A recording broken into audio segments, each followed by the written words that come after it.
মানে ৰোগ ৰোচন নুসুমাবলৈ আহিছে নে আগত হে কেলে ইমান দেৰি হ'ল তোৰ ছাৰ গেটৰ আগতে চাইনবোৰ্ড এখন আছে নহয় সদায় আমনি লগাই থাকে চাইনবোৰ্ডে আমনি কয় কি লিখা আছে চাইনবোৰ্ডত ছাৰ চাইনবোৰ্ডত লিখা আছে আগৰ এখন স্কুল আছে অলপ লেহাই লেহাই যাবি সেইকাৰণে আমি আহোঁতে নাই নহয় এখন যান বাহনৰ কাৰণে লিখা আছে নেজানো নহয় ছাৰ কিতাপ পত্ৰ ছাৰ স্কুলে কিতাপ পত্ৰ নানে নহয় স্কুলে কিতাপ আনিবলৈ কি আনিব লাগে হে কাঁহী বাতি আৰু নেমু টেঙা কাঁহী বাতি নেমু টেঙা কেলে খিচি খাবলৈ এৰিছ হে অ বেটা আহিল স্কুলৰ পেণ্ট চা কাটি এদাই চিলনি মাৰি থৈছে খতম চলি খতম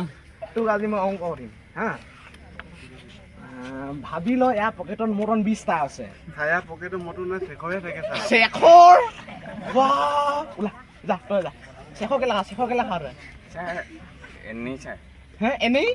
মানে শুই উঠি চিখৰ খাব লাগে ভাত খাই দিছে জ্ঞান দিব আহিছ হে শেষৰ খাব লাগে মানে ছাৰ 10টা দামলৈ পাৰ 10টাত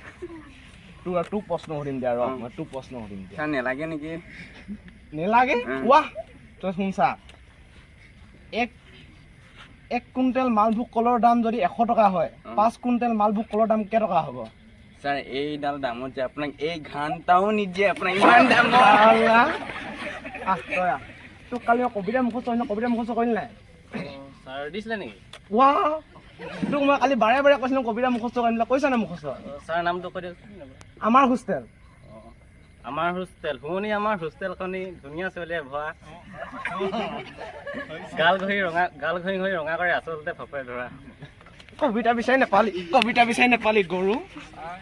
হেপেং তইতো কালি স্কুল অহা নাই আছিলি হে ছাৰ কালি নাহিছিলোৱে অহা কালিও নাহো ছাৰ অহা কাইলৈ নহওক কেলে নহওক অহা কালি স্কুল ছাৰ মোৰ পেট বিষ হ'ব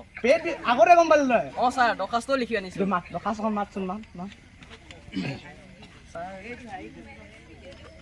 জয় জয় প্ৰজাপতে নমঃ ৱা তই দৰখাস্ত লিখিলে মাৰ বাপেৰৰ চিয়াৰ নিমন্ত্ৰণী পত্ৰ লিখিছ ছাৰ শুনে যদি শুনক নহ'লে নিজেই পঢ়ক ছাৰ সবিনয় নিবেদন এই যে অহা ইংৰাজী 3 তাৰিখ 4 মাহ অহা বহাগ মাহৰ 5 তাৰিখ মোৰ একমাত্ৰ পেটী বিষ আৰু কামোৰণি জাতীয় বেমাৰ দিনৰ ধাৰ্য কৰা হৈছে গতিকে আপোনাৰ লগতে আপোনাৰ সমূহ পৰিয়াল লৈ বেমাৰীৰ ঘৰত খন্তেক দেখা দি আপোনাৰ সন্দেহ দূৰ কৰে যেন বিষ আৰু কামোৰণিৰ সময়ত 8 বজাৰ পৰা 2 বজালৈ ইটি আপোনাৰ একান্ত বাধ্য ছাত্ৰ খেপেং ছাৰ